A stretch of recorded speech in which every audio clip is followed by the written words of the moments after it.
Ideenwerkstatt. Sehr geehrte Damen und Herren, herzlich willkommen zu einer neuen Folge Ideenwerkstatt.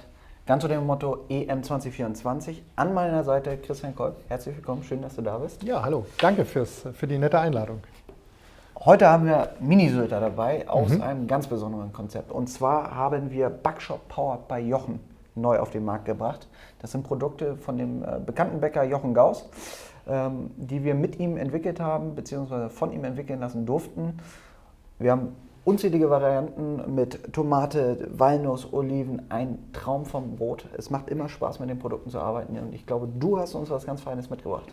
Ja, und du hast den richtigen Ansatz gerade gefunden. Es macht richtig Spaß, damit zu arbeiten. Und ich hatte unglaublich viele Varianten, wie man sie schön belegen kann.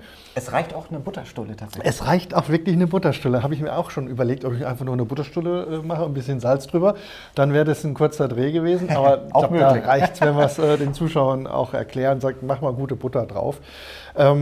Aber ich bin häufig auch in Österreich unterwegs und da gibt es ein paar Anbieter, die eben mit verschiedenen Pasten und Cremes und auch Tatar wunderbare kleine Häppchen kreieren. Das glaube ich. Da habe ich mich inspirieren lassen und dazu braucht man wirklich ein gutes Brot. Ansonsten funktioniert es nicht. Das ist so. Da kommt man gleich wieder in Reisestimmung. Und deswegen habe ich mir diesmal ausgesucht, weil es eben auch so ein edles Produkt ist. Soll ich es mal anschneiden? Ja, das macht wirklich Spaß. Mal. Wir haben wirklich lange Teigruhe, einen total soften, weichen Teig, dass man auch wirklich lange diese Frischhaltung im Produkt hat. Dazu eine starke Kruste, weil es wirklich heiß gebacken wird. Ist eigentlich... Ja, die Farbe ist sehr schön. Dieses Produkt kannst du gar nicht totbacken. Das ist wirklich, du kannst es 10, 15 Minuten aufbacken, dass du wirklich schön starke Rösche hinkriegst, dass wirklich crunchy ist. Ja, und genau das ist es. Schöne Porung dazu, tolle Teigruhe. Das macht einfach Spaß. Ja, fantastisch. Und ich danke dir. Das macht Spaß. Ich freue mich schon drauf. Und für dieses Produkt habe ich mir ein Tatar ausgesucht. Man kann einen Rindertatar machen, einen Kalbstatar. Also da gibt es ja verschiedene Möglichkeiten. Jetzt gibt es natürlich den ewigen Streitfall, gewolft oder handgeschnitten. Der wirkliche wahre Kenner sagt bitte nur handgeschnitten. Ich mag auf dem Fleisch auch ein bisschen beißen wollen. Und so habe ich es jetzt auch hier. Aber das soll bitte der Betreiber selbst für sich entscheiden. Er macht nichts falsch. Er hat die Möglichkeiten, solche Produkte als Einzelkomponenten zu kaufen und dann immer schön zu mischen oder frisch durchzulassen. Immerhin reden wir über Hackfleisch, also da muss er auch ein bisschen aufpassen.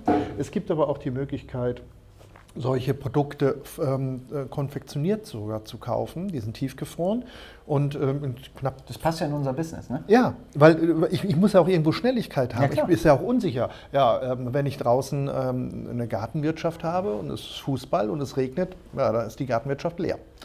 Also hätte ich ein Problem mit dem Fleisch. Spontan dann auch nochmal vielleicht was nachzureichen, das passt dann immer ganz gut. Exakt. Ab und an mal ein bisschen verschrien, aber ich glaube, man sollte das manchmal gar nicht so kritisch beäugen. also das Brot hilft mir ja auch. Also wenn ich jetzt esse, das Brot, die ganze Teigfirma, also man kann da ruhig auch ein bisschen was kreieren.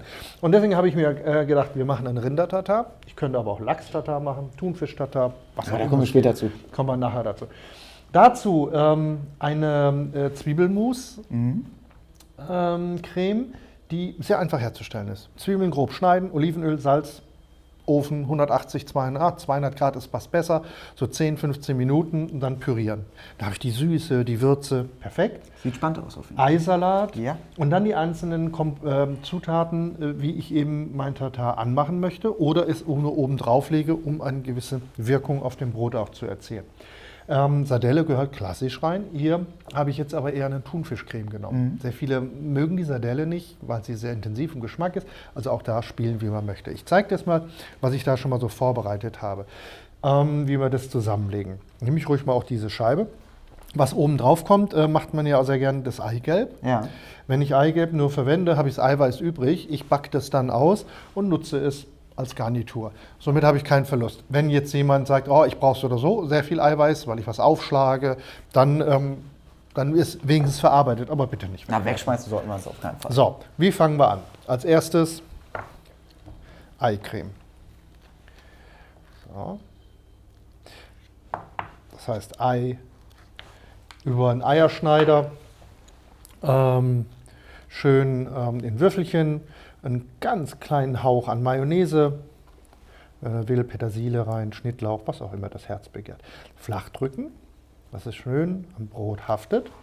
Das Gleiche machen wir mit dem Tatar. Jetzt geht's Aber jetzt möchte ich einen Streifen haben. Ich möchte es jetzt also nicht so wie beim Ei verteilen, sondern ich gebe ihm mit jedem Bissen eine schöne Menge an Tatar, aber jetzt nicht ein komplettes Tatarbrot. Das wäre mir auch dann ein bisschen zu viel. Schön von der Zwiebelcreme. So. Und dann ruhig so ein bisschen glatt streichen. Künstlerische Anmutung hier. Ja, es soll ja auch schön aussehen, das soll mich ja auch inspirieren. Ein bisschen Thunfisch. Wenn ich jetzt Sardellen mag und habe, dann würde ich eher so kleine Streifen dran legen. Ja. Jetzt kann man natürlich sagen, boah, der Zeit. Ich habe da 800 Leute sitzen und ja, das bereite ich natürlich dann auch vor. Dann geht's. Ich könnte jetzt die Kapern entweder ins Fleisch reinmachen oder obendrauf. Viele mögen Kapern nicht, deswegen bin ich da sehr vorsichtig. Dann haben wir die Gurken, die gebe ich hier oben drauf. So. Auch nicht zu viel. Das sieht jetzt schon genial aus. Jetzt habe ich im Endeffekt mit jedem Bissen mein Ei, mein Zwiebelmus, das Tatar und den Thunfisch. Das ist mir so wichtig. Ich möchte es, natürlich kann man sagen, du kannst es ja auch hochschichten, sieht aber nicht schön aus. Und man hat von irgendwas immer zu viel oder zu wenig. Hier kann ich es genau dosieren. Ich mag wirklich gern diese halbgetrockneten Tomaten. Die sind richtig schön intensiv, ne? Sind intensiv, aber dann nicht zu salzig, was man bei den getrockneten hat. So 2 Teile drauf, dass wir einen Farbtupfer haben. Jetzt gebe ich von diesen Streifen dazwischen. So. Jalapenos kann man machen für die Schärfe oder Chili-Soße. Da habe ich dann wieder ein bisschen mehr Spaß, weil ich es besser verteilt bekomme. So. Ei.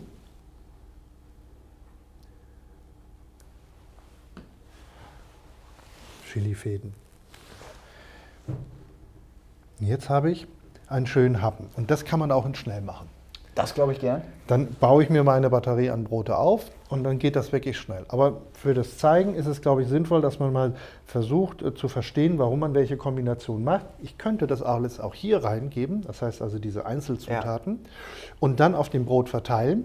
Dann bin ich ganz schnell, geht, aber es hat eine andere Wirkung. Was kannst du denn zur zweiten Halbzeit machen, wenn die Leute nicht mehr so genau gucken?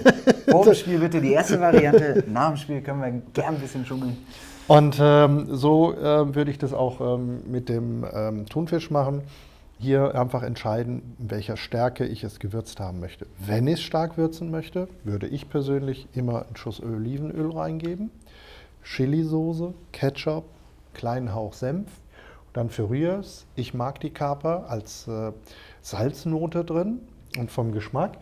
Und das sollte jeder für sich selbst finden, wo er da seinen Geschmack findet. Ich wollte gerade sagen, da hat ja auch jeder Koch noch seine eigene kleine Note, die er dazu beitragen möchte. Auf jeden Fall. Ich freue mich am meisten jetzt aufs Probieren. Ich habe es schon beim Rezept, als ich es gesehen habe, gedacht, da freue ich mich am meisten drauf.